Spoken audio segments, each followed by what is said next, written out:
بسم اللہ الرحمن الرحیم۔ السلام علیکم۔ پچھلے ایپیسوڈ میں نے آپ سے بات کی تھی کہ ہو سکتا ہے کہ یہ وہ دور ہو جس دور کے بارے میں اللہ کے نبی صلی اللہ علیہ وسلم نے فرمایا کہ ایک شخص صبح کو مومن ہوگا، رات کو کافر ہوگا، یا رات کو مومن ہوگا اور صبح کو کافر ہوگا۔ اسی طرح کبھی کبھی مجھے لگتا ہے کہ ہم اس دور میں رہ رہے ہیں جس دور کی عکاسی اللہ کے نبی صلی اللہ علیہ وسلم نے اس حدیث میں کی۔ وہ حدیث کیا ہے؟ صحیح مسلم کی حدیث ہے۔ اللہ کے نبی صلی اللہ علیہ وسلم نے فرمایا کہ اس ذات کی قسم جس کے ہاتھ میں میری جان ہے کہ قیامت نہیں آئے گی، دنیا ختم نہیں ہوگی یہاں تک کہ ایک شخص گریو سے گزرے گا، قبرستان سے گزرے گا، قبر کو دیکھے گا اور کہے گا کہ ہائے کاش اس کی جگہ میں ہوتا۔ یعنی وہ یہ تمنا کرے گا کہ کاش میری موت آئی ہوتی اور اس کی جگہ میں ہوتا۔ اور اللہ کے نبی صلی اللہ علیہ وسلم نے کہا یہ وہ اس لیے نہیں کہے گا because of religious reasons but because of this calamity. یہ جو ایک فتنہ چھایا ہوگا، جو ڈپریشن کا ماحول چھایا ہوگا، ہر طرف جو ہبڑ دبڑ مچی ہوگی، ہر طرف سے پریشانیاں جو آ رہی ہوں گی، جیسے آج کے دور میں کبھی کبھی یہ لگتا ہے کہ جی یہ دور ہی شاید ایسا ہے کہ پریشانیاں اس دور میں آنی ہیں، بہت سے لوگ پریشان ہیں۔ تو وہ شخص اس چیز سے گھبرا کر یہ کہے گا کہ ہائے کاش اس کی جگہ میں ہوتا۔ کوئی رزق سے پریشان ہے، کوئی جاب سے پریشان ہے، کوئی فیملی سے پریشان ہے، انصاف تو ہے ہی نہیں۔ جس معاشرے سے انصاف اٹھ جائے وہاں تو ویسے ہی اللہ کا عذاب آ جاتا ہے۔ تو انصاف ہمارے معاشرے میں کتنا ہے، کتنی جلدی کوئی چیز ہوتی ہے، یہ آپ کو بہتر پتہ ہے، آپ کا زیادہ ایکسپیرینس ہے۔ تو ان ساری فرسٹریشنز کی وجہ سے اس کے منہ سے نکلے گا کاش اس کی جگہ میں ہوتا۔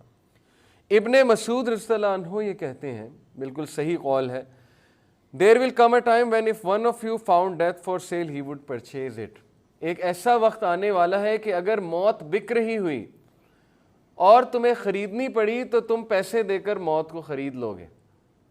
آپ یقین کیجئے یہ قول سن کے مجھے چائنا یاد آتا ہے۔ چائنا میں باقاعدہ ایک برج ہے جہاں پہ باریاں لگتی ہیں، لوگ سوسائڈ کر رہے ہوتے ہیں، خودکشی کر رہے ہوتے ہیں، وہاں پہ باریاں لگتی ہیں کہ اب میری باری ہے، اب اس کی باری ہے۔ ظاہر ہے وہاں پہ ایک کاؤنسلر بھی موجود ہوتا ہے ان کی کاؤنسلنگ کرنے کے لیے، لیکن آپ یہاں سے اندازہ لگائیں کہ لوگ باریاں لگا کے خودکشی کر رہے ہیں، لوگ وہاں پہ خودکشیاں کرنے جاتے ہیں باقاعدہ۔ تو یہ ہے فرسٹریشن کا عالم، اور سیم یہ فرسٹریشن مسلمانوں میں پھیل رہی ہے۔ ایک چیز میں کریکٹ کر دوں کہ لوگ کہتے ہیں کہ مومن ڈپریس نہیں ہوتا، مومن کا ایمان اتنا زیادہ ہوتا ہے، مومن کبھی بھی ڈپریس نہیں ہوتا۔ یہ بات میرے نزدیک بالکل ٹھیک نہیں ہے، یہ بات غلط ہے۔ کیوں ڈپریس نہیں ہوتا مومن؟ مومن کو بھی ڈپریشن ہو سکتی ہے، کیونکہ ڈپریشن بخار کی طرح ایک بیماری ہے۔ مومن کو بخار نہیں ہوتا، مومن کو کینسر نہیں ہوتا، مومن کو جو ہے وہ اس کی کڈنیز خراب نہیں ہوتی۔ ڈپریشن ایک ذہنی بیماری ہے، وہ کسی کو بھی ہو سکتی ہے، اس کی بہت سی وجوہات ہوتی ہیں۔ ہاں لیکن یہ بات درست ہے کہ مومن جس کا عقیدہ بہت پختہ ہے، جس کا توکل ہے، جس کا اللہ پہ ایمان ہے، جس کو علم ہے، کون سا علم؟ علم نافع، قرآن مجید کا علم ہے، اللہ کے نبی صلی اللہ علیہ وسلم کی سیرت کا علم ہے، اللہ کے ناموں کا علم ہے، اللہ کو پکارنے کا علم ہے کہ دعا کس طرح کی جاتی ہے۔ ہاں وہ شخص عین ممکن ہے کہ اس حد تک ڈپریشن میں نہ جائے جو ایک بیماری بن جائے، ورنہ غم تو آتا ہے، مومن پہ بھی آتا ہے۔ حضرت یعقوب علیہ السلام کس قدر غم کی سٹیٹ سے گزرے۔ تو بہرحال یہ نہیں کہنا چاہیے کہ مومن ڈپریس نہیں ہوتا، مومن ڈپریس ہو جاتا ہے، بہت سی وجوہات ہوتی ہیں۔ تو ڈپریشن کا لیکن پراپر ایک علاج ہوتا ہے، کاؤنسلنگ ہوتی ہے، تھیراپیز ہوتی ہیں۔ اگر تو ڈپریشن اس حد تک پہنچ چکی ہے پھر تو ظاہر ہے تھیراپیز کرانی چاہیے۔ تو یہاں پہ جو اینٹی ڈوٹ ہوگا ڈپریشن کا وہ ڈیفینیٹلی ایک پراپر علاج ہوگا۔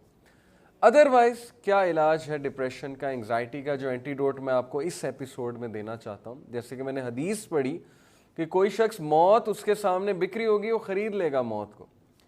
تو کیا ہے اینٹی ڈوٹ یہاں پہ؟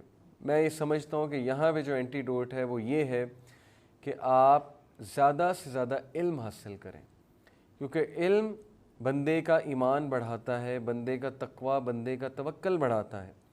انبیاء پہ بھی بہت سے دکھ آئے، بہت سے غم آئے، لیکن ان کے علم نے انہیں بچا لیا۔ تو آپ علم کیسے حاصل کریں؟ آپ قرآن مجید کا ترجمہ پڑھیں، آپ وہ اصول لیں دین سے جو اصول ہماری شخصیت کو مضبوط کرتے ہیں وہ کیا اصول ہیں؟ مثال کے طور پہ جس کا جتنا مضبوط عقیدہ ہوگا اس کی شخصیت اتنی ہی مضبوط ہوگی. اور عقیدہ کیسے بنتا ہے؟ اللہ کو جان کے. جو اللہ کے ناموں کا علم رکھتا ہے, اللہ سے تعلق اس کا زیادہ ہے, تو ظاہر ہے کہ اس کی شخصیت اتنی ہی مضبوط ہوگی. دوسرا, اچھی کمپنی میں بیٹھ کر. تو یہ کچھ ٹپس ہیں اینٹیڈوٹ کے حوالے سے. انشاءاللہ نیکسٹ ایپیسوڈ میں مزید احادیث ڈسکس کریں گے اور مزید ٹپس آپ کے ساتھ شیئر کروں گا. جزاکم اللہ. السلام علیکم.